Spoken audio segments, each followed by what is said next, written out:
Hey everyone, I'm going to share with you 5 things that they don't tell you about when you're living here in Salt Lake City, Utah, and I'm getting after it right now.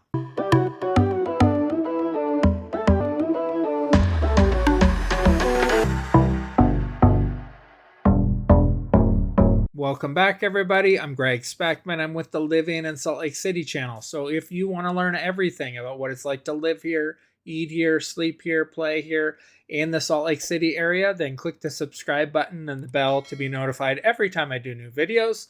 Lately, I've been getting a ton of people that are calling me, texting me, emailing me, asking about Salt Lake City. What areas should they live in? Should they move here? And I absolutely love it. So if that's you, please reach out to me. Give me a call, shoot me a text, send me an email. I'd love to hear from you, and let's get you moved here to the Salt Lake City area. So we relocated here about 2 years ago to the Salt Lake City area. We really didn't know much about Salt Lake City. We come out for a visit, I think twice. My wife's dad lived here and her brother lived here. They both lived in Kaysville. And so we spent some time in the Kaysville area. And then we were checking out all of the Keller Williams offices, since that's where I do real estate out of. And so we went to all the different ones. We went to the downtown Salt Lake one. They had a Layton or Ogden one. And then they had one that was really close to Kaysville. And then they had another one down at Daybreak. And so when we went to Daybreak, we were like, wow, this is really, really cool. That's the Daybreak with the island. The island didn't have all the homes on it. It only had a few of the homes built on it, or I guess maybe half full. But we thought that that area was super cool. And just the way that the community was set up, it's like a place where we were from in Franklin called West Haven. And so it felt sort of like that. And we thought this would be a cool place to end up at. And so we were driving around. You could see everything that was nice and new in the Harriman and Riverton area at the time, and South Jordan, just newer buildings, newer restaurants, all of that. We found some familiar places like an In-N-Out Burger that was there. We're like, this is cool. So we decided on the Riverton area, and that's where we landed originally. And so we didn't really know a ton about living here in the Salt Lake City area, probably like you will be moving here. And so I wanted to share 5 things that maybe you may not know about, or maybe you've already heard about, but here they are. The first thing is the traffic, drivers, and the grid system. And so while every city has traffic, here in the Salt Lake City area, you're going to run into either being on I-15, because that's our major freeway that goes north-south. So that gets busy in the morning rush hour, and then the afternoon rush hour, typically weekends, and after those hours or in between those hours, you really can, drive 70 to 80 on the freeway without any issue, going all the way from Provo all the way, up to Ogden. So it's not really a problem unless you have to commute during those times. The drivers here, however, are really, really bad. Now, I had other people comment on another video about them thinking the drivers here don't run red lights, but you need to see it. And at some point here, I'm literally going to take my camera, my GoPro, set it on a tripod, and chill in a chair and just record some of the people going through the lights, because you're going to see the red light change, and then like 2, 3, 4, 5. Sometimes there's like 8 cars, and then some of the cars just go through where it's a complete red.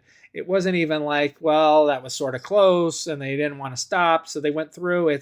They knew they shouldn't go through the light, and for whatever reason, our police officers don't seem to care about red light violations. And I think we get a lot of accidents from that, where people, are making turns and then the other person runs the light. So I would need to know more about that. And then that leads you into the grid system. So no one really told us what the grid system was, how that worked. We just got here and noticed all the streets, for the most part, were named numbers. For us, growing up in California, then moving to Nashville, and then here, the numbering system made no real sense when we got here. It was just, the street numbers, and I still sometimes can't figure out which street number that I want to get off at, or they get higher numbered as you get further away from the temple. And then I know that they reset based on certain temples. So at some point, it starts to make a lot of sense when someone says 1,000 south by 400 east, that you know that it's this many blocks this way and this many blocks that way.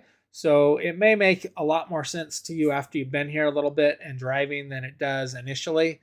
However, they have started naming a lot more of the things names now, which for me, that's easier to remember that if it was just Sandy Boulevard to get off the freeway than, 11,200. So that's the first thing that you need to know.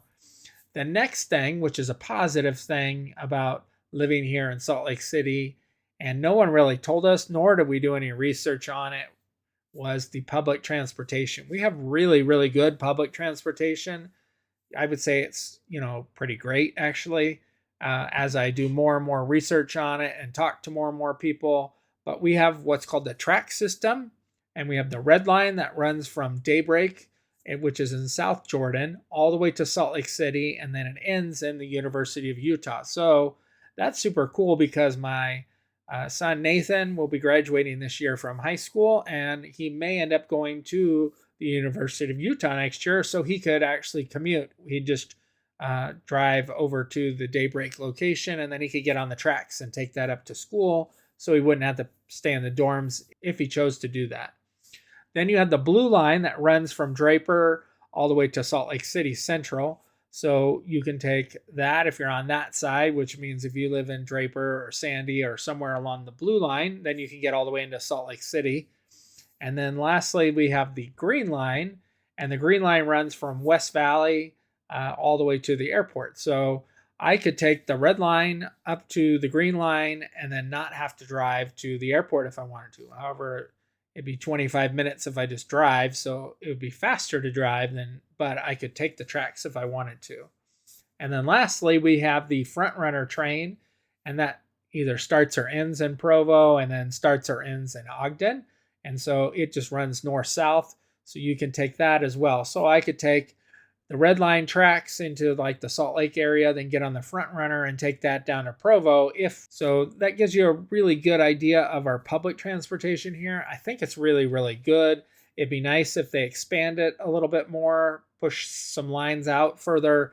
I've heard that they're going to bring the red line from Daybreak into Riverton, Harriman area, which would make it even nicer for us. But we'll have to see if that actually happens. So the next thing that you should be aware of is, do you need to be Mormon or LDS to live here in the Salt Lake City area? And when we were making that move here from Nashville, everyone was asking us, oh, did you join the church or whatever? And we were like, no. And so they thought that, that's the only people that live here. Well, after living here 2 years, I can say that it's supposed to be about half and half. However, I think it's less than that now, and I think certain cities are probably more or less than other cities as far as how many people are in the church. You will see churches and temples all over. The temples look really cool at night, and they're adding a new one in Taylorsville that looks super awesome. Just know that you don't have to be Mormon or LDS to live here in Salt Lake City. Initially, when we moved here, we had a lot of people ask us if we wanted to join the church, and that sort of faded as we've been here. And I don't think anyone's asked us in the last 6 months or so about that. But overall, I don't think you need to be, and you shouldn't be. And that shouldn't be a reason that you wouldn't make the move here because you aren't. You're going to find that you fit in just fine. The next thing you need to be aware of is the weather here in Salt Lake City. So we moved here from Nashville, which it does snow there, but it's much, much warmer than it is here in the wintertime. It gets cold. Right now it's in the 30s every day for the last week or so. And this morning it was really chilly when I went. I think it was 27 and I had some frost on the windshield. So I had to let the car warm up a little bit. And by the time I dropped Chase at school today, the car was finally warm. So it took a little bit to get it up to temperature. I let Nathan drive my Jeep, which has remote start, which is an awesome feature. So I had to not do that today. But you just need to be aware of what the weather is really like here, and do you want to live in the cold and the snow? So far this year, we haven't had any real snow on the ground. It snowed the other day, but the driveway was, pretty much normal by the afternoon. And so we haven't had a big snow yet where it's covered a ton of the ground, but the mountains have a little bit of snow, so they're starting to look different. But let me just walk you through the different seasons here. And summertime, it was what I expected since we moved here. It was warm. in the 80, 90, 100-degree range. I think it got 105, 107 the one year. And then this last year was really nice. I don't think it ever got super, super hot. Or if it did, I was inside an AC and didn't notice it that week or those days.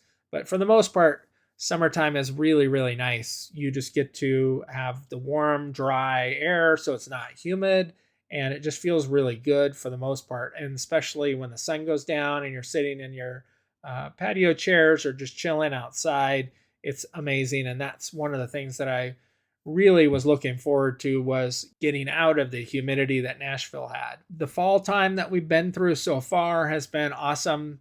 The leaves change colors. We've had it, mild temperatures. It's been pretty good as far as fall goes, what you would expect in this type of an area where temperatures were in the 50 to 70 degree range most days. We didn't really spike up to 80s or 90s, which would have been nice to have a few more days of warm weather, but it was just 50 to 70, and that's where it was. Now we're in the 30 to 40 to 50 range, and I think that's probably what we'll see for the most of the winter time. Springtime here so far has been really, really nice. It has been cold in the winter, so when it gets into the 50 to 70 degree range like it was in the fall time, but in the spring, it's really nice, and you really look forward to that every year. So as it's already cold, I'm already looking forward to springtime as well. Although this winter I plan to snow ski, so hopefully we get a ton of snow like we did last year. So far, I don't think they have a ton. I wanted to check the snow reports for right now, so I did that on onthesnow.com, and it looks like we have 5 ski resorts open right now: Alta, Bryan Head, Brighton, Park City, and Solitude.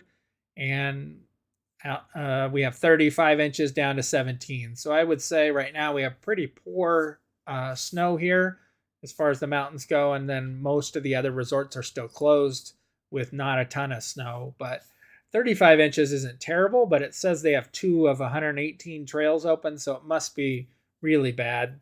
Bryan Head seems to have the most trails open with 12. However, that's 3.5 hour, 4 hour drive south to go skiing.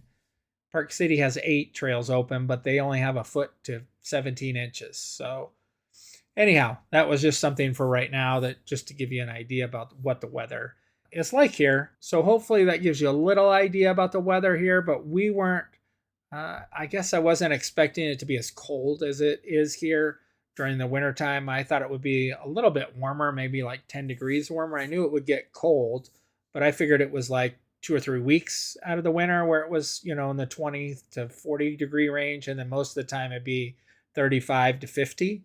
However, that's not the case so far. So we'll see if that changes going forward this winter. And then the next thing that you need to be aware of is our outdoors here. And so I did know a little bit about our outdoors here in Utah, but as I live here, the longer I live here, the more I really like the fact that we are here in Utah, and all the camping that you can go do, the fishing, the hiking, boating, pretty much anything I want to do in the outdoors that doesn't require the ocean, I can go do. So like I could go get in my Jeep and go 4x4 right now out in some amazing trails that are about 30-minute drive from me. How cool is that? And other things that you can do, like hiking. I never hiked before, never really wanted to, but my nephews and niece are big into that. So they drug me along the Donut Falls hike. And that one is a great starting hike. I guess it would be easy to moderate. I don't think it's really that hard of a hike, but it's, I don't know, maybe a mile up to the falls, and then you can climb rocks and get up into the fall area, which is super cool. And you can see me going through the water here, which is awesome. It was super fun. Water was pretty chilly, so know that. And this last year it was really, really cold, but typically the water's cold.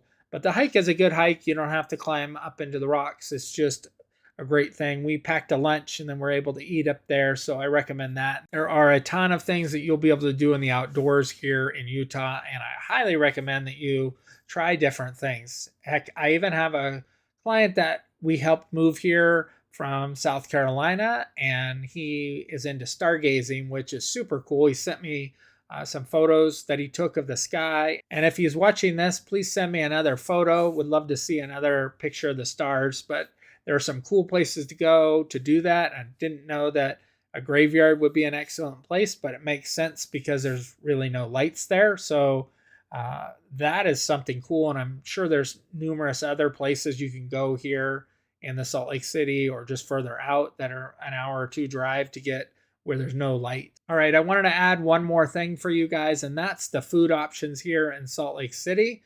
So I think the food here is pretty poor. You have your typical fast food places, your Five Guys, your In-N-Out Burger, that sort of thing, which is fine. We just got a Panera Bread location, which is okay since we used to like to get that for breakfast once a month or so for the kids. And then you have your normal chain restaurants, your Olive Garden, your Texas Roadhouse, that sort of thing. If you have some favorite restaurants here in Salt Lake City, please comment below with what they are.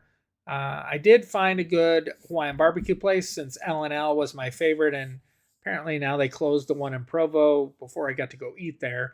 But Mobetta's is pretty decent Hawaiian barbecue, so try that out. For Chinese food, the best I've found around is Goldfish Asian Bistro, and that's in Harriman. And you can also get sushi there. And then Mulan for Chinese food, and that's in Sandy. So those are the two that we've tried that we like so far. I think we've tried 5 or 6 different ones, but it's, 50 to 80 bucks to feed the 5 of us. And if we don't like it, then you pretty much flush the money. So it's not easy to find one that's good. If you have a recommendation, once again, let me know. I'd love to try that place. Mexican food here, I think, is pretty poor, even though it should be really good. But the best place that we've eaten at is Red Iguana up in Salt Lake City. They have this meat that they cook called bira, or if I'm saying that right, which I think is awful. It's not my thing. So it's very popular here. So if you like it, then you will probably really like some different Mexican places here that I don't. But there was one or two that's mainly what they do, and it's awful. So I would never eat there. My wife likes it and really likes it, but for me, I hate it. I just want either shrimp tacos or chicken enchilada, chicken burrito, something like that. And nobody here has those that are really good that I've found. I found like I might as well go to Taco Bell as far as that goes to get chicken tacos. Steak wise, we've tried a few different steak restaurants here. Ruth's Chris is the best one that we've eaten at, although it's super expensive, but nothing really compares to eating at the SW in Las Vegas or a place in Nashville that we used to get steak at so far. So if you have a good steak place, once again, comment that below. One bright spot about the food here in Salt Lake City is I did find an excellent sushi place. So if you're a sushi fan like I am, there's a place called Takashi that's up in Salt Lake City. It's really, really good. It's also super, super busy. So I think that you need to do reservations or just get there 45 minutes before you plan to eat. You do have to pay for parking or take the tracks up there because it's in Salt Lake City. So hopefully these 5 things are helpful for you on your journey here to Salt Lake City. And if you'd like more information, please reach out to me. Give me a call or send me an email. Heck, I'd love to hear from you, talk to you about Salt Lake City, what areas you want to be in, any other questions you have. And until next time, be rad.